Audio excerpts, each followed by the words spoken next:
Bom dia, mais uma manhã com Deus, priorizando a palavra de Deus. E nesta manhã do dia 22/11, nós vamos meditar em Romanos. Isso mesmo, do capítulo 1 ao capítulo 4. E que a paz do Senhor encha o teu coração nesta manhã.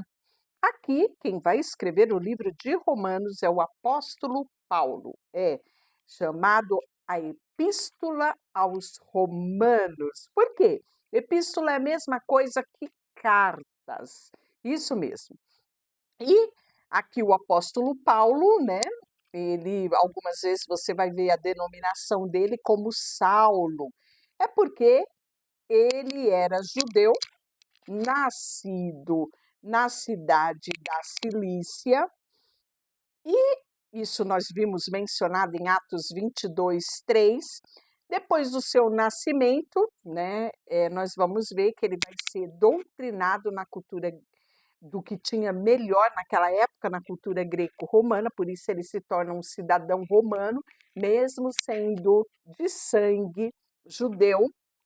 Nós podemos ver que ele, a família dele possivelmente é uma família bem estruturada, uma família que tinha posses, aquisições, e ele vai receber a melhor educação que se tinha na época, que era ministrada por um renomado mestre chamado Gamaliel. Isso está lá em Atos 22:3.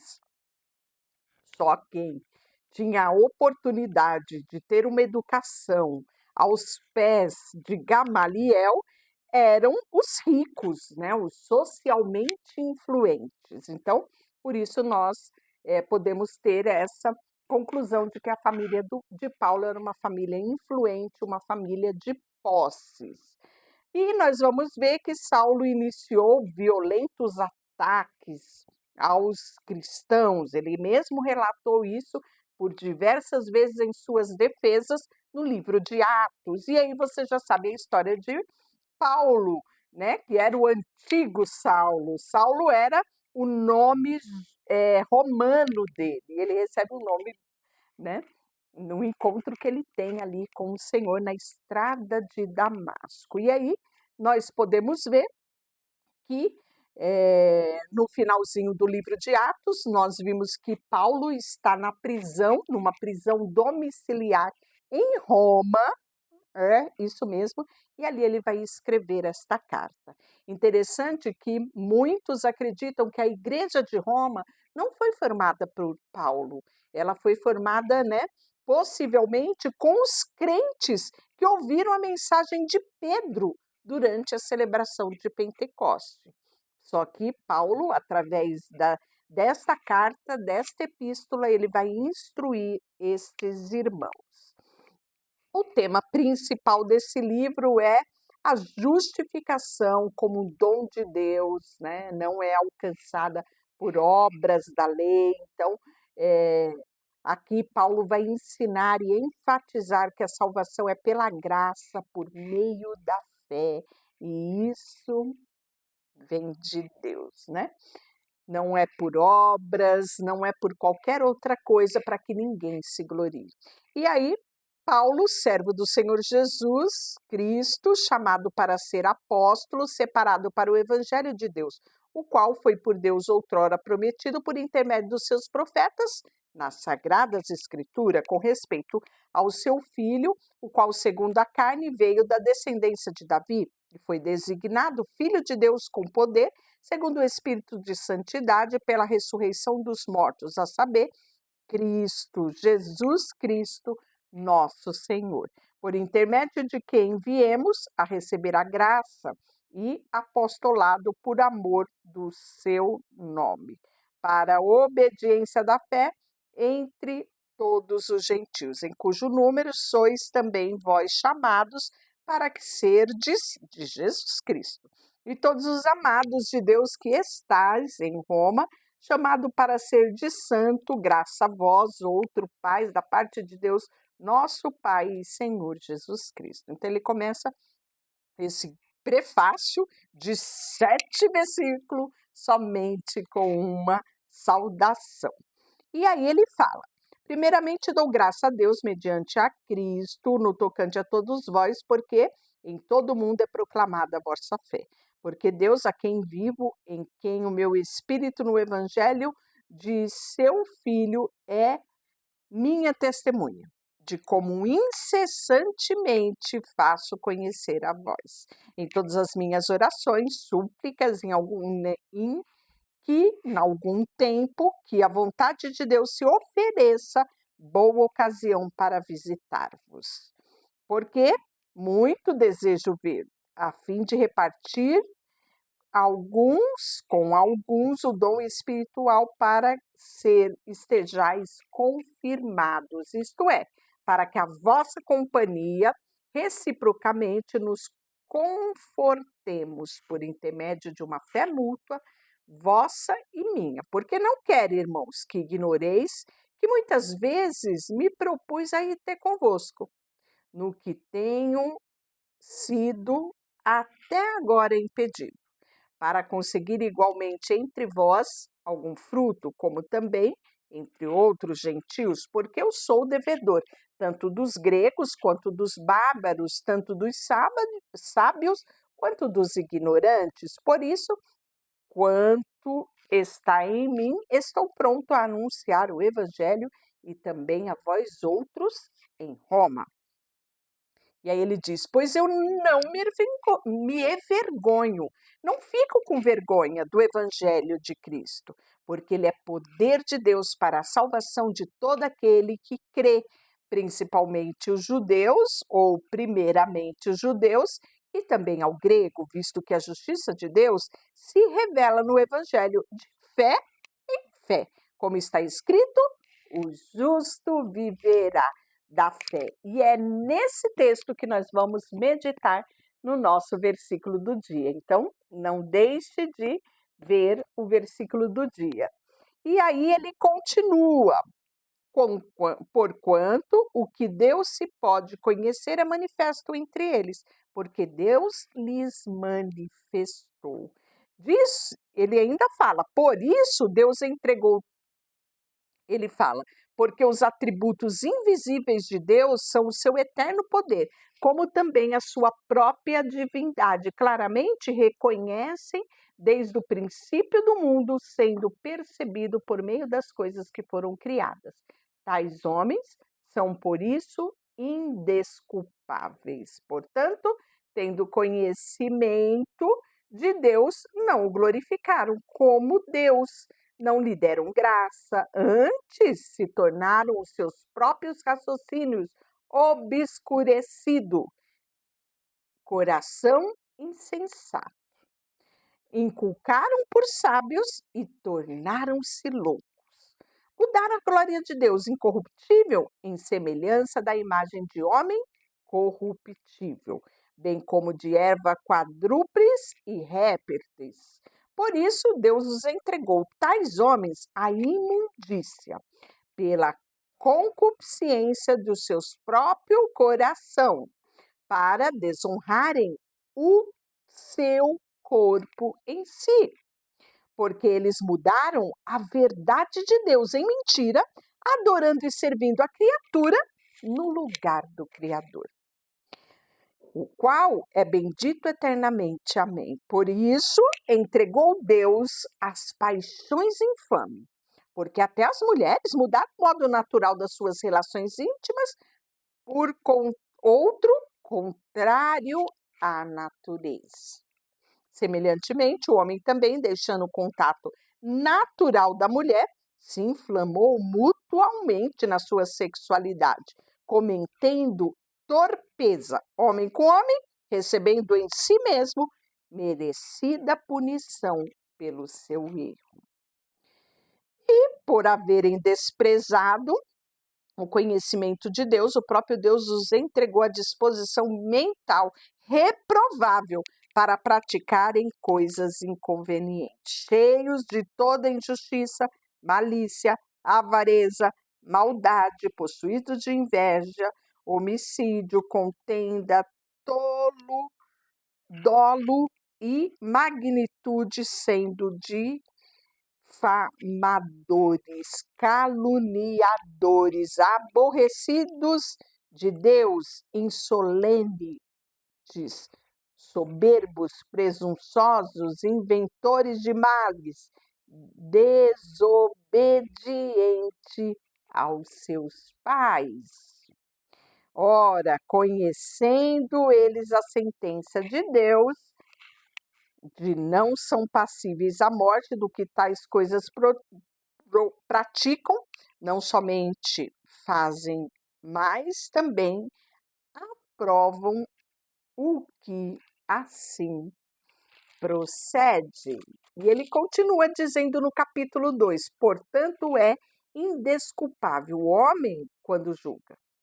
Quem sabe que seja porque no que julga o outro, a si mesmo se condena pela prática das próprias coisas que contendas.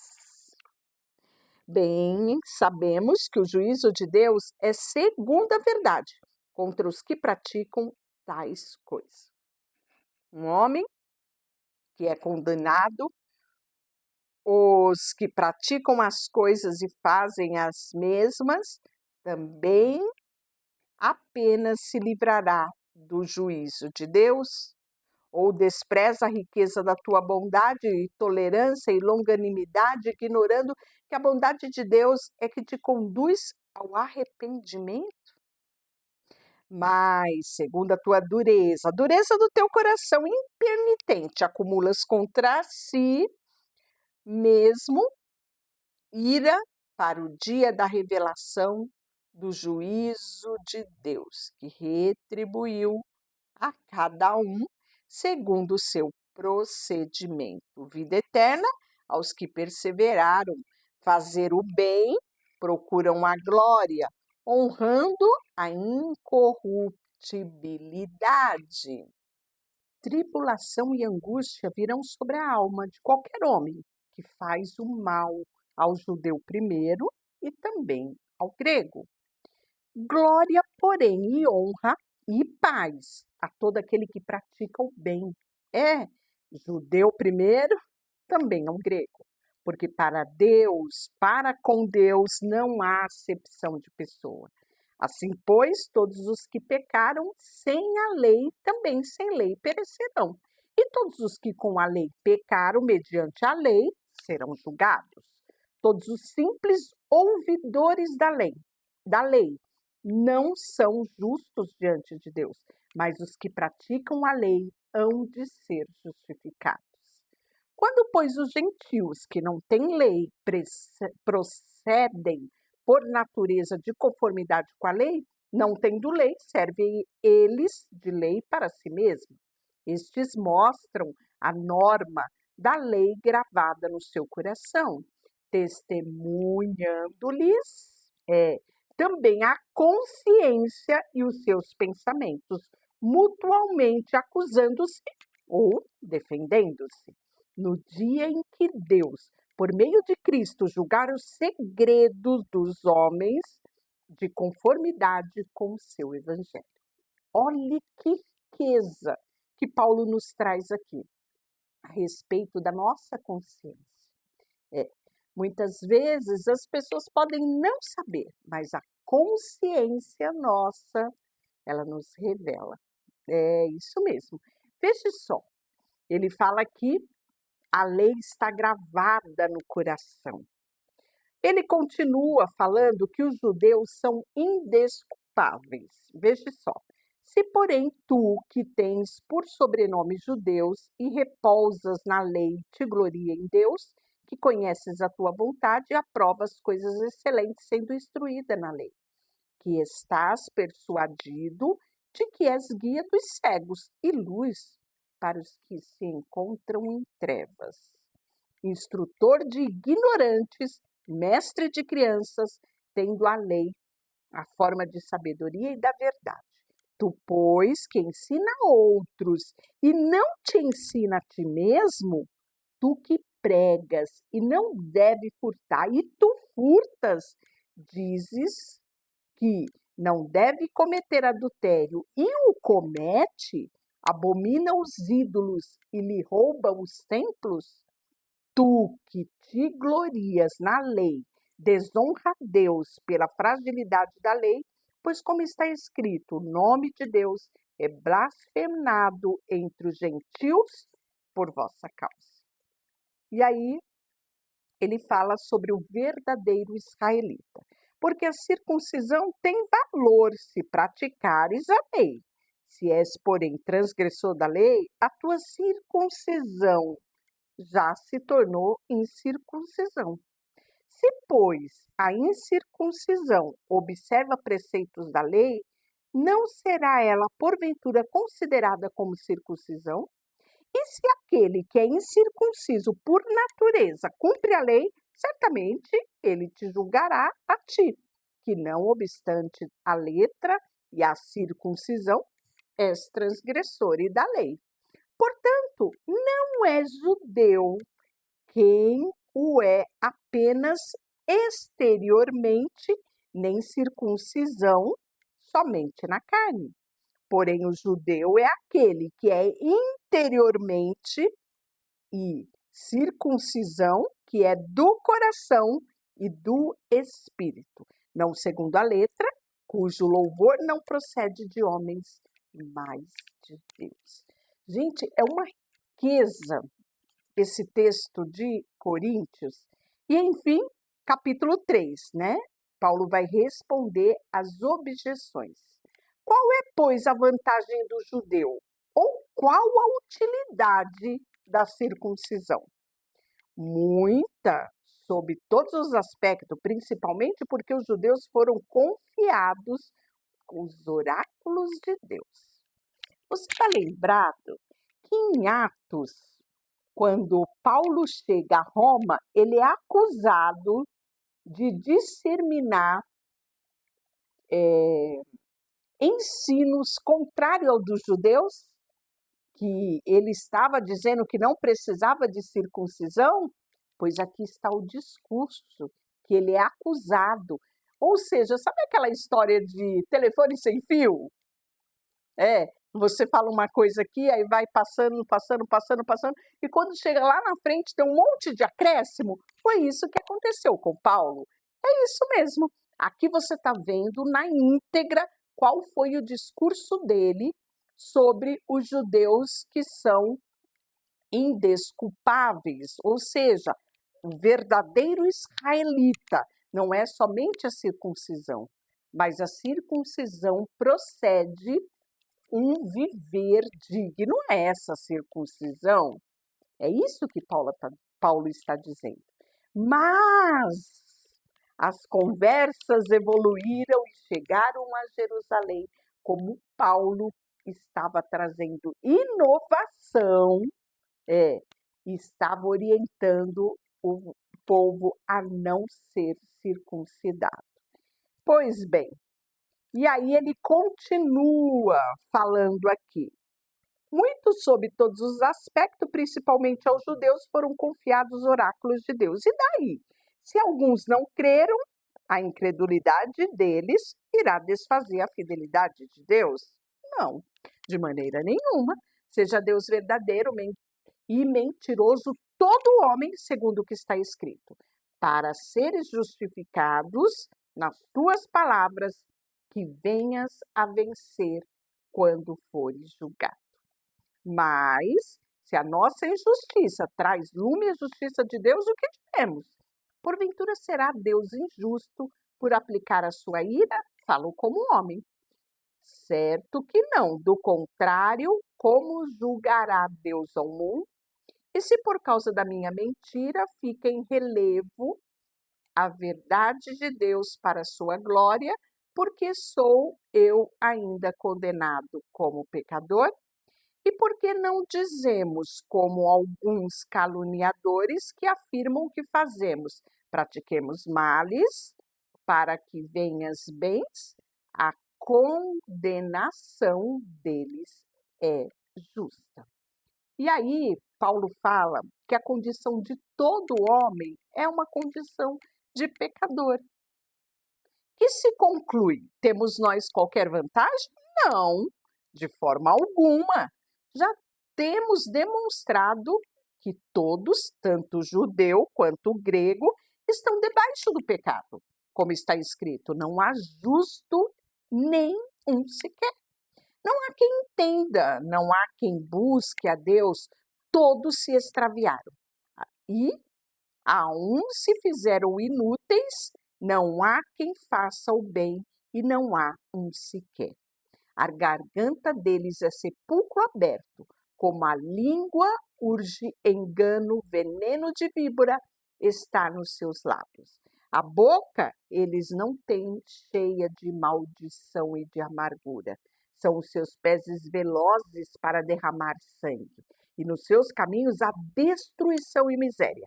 Desconhecer o caminho da paz, e não há temor de Deus diante dos seus olhos.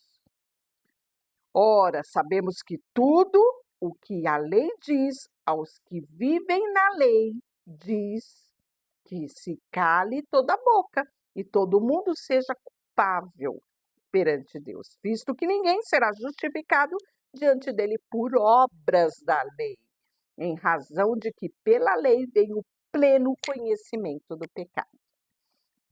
Mas agora ele vai falar qual é a dimensão e o propósito do livro de Romanos, que é a justificação pela fé em Cristo Jesus. Mas agora, sem lei, se manifestou a justiça de Deus, testemunhada pela lei e pelos profetas. Justiça de Deus mediante a fé em Cristo Jesus para todos e sobre todos os que creem, porque não há distinção.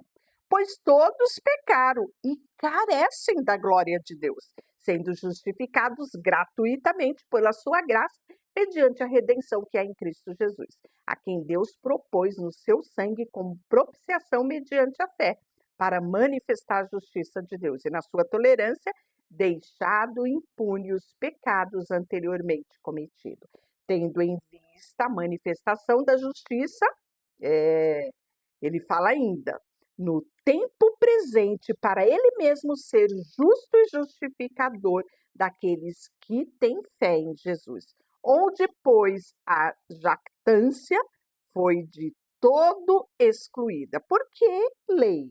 Das obras? Não, pelo contrário, pela lei da fé. Concluímos, pois, que o homem é justificado pela fé, independente das obras da lei.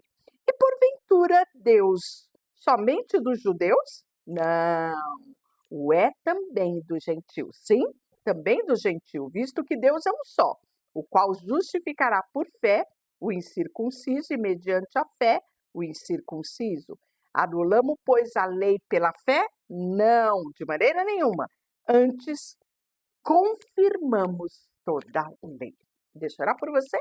Senhor, nesta manhã, colocamos diante de Ti o nosso coração, a nossa vida. E como é bom, Senhor, lermos a Tua palavra e entendermos o Teu propósito. A lei, como bem diz aqui, ela serve para nos mostrar a nossa natureza pecaminosa, mas quando olhamos para a cruz, vemos o autor e consumador da nossa fé. Que Jesus, somente por eles, somos justificados. Obrigada, Senhor, por este privilégio. Nós te agradecemos, porque podemos olhar para Jesus, confessá-lo como nosso Senhor, como nosso Salvador, e nos render a Ti, Senhor. Ter um coração circuncidado, rendido aos Teus pés. Em nome de Jesus, amém. Deus te abençoe.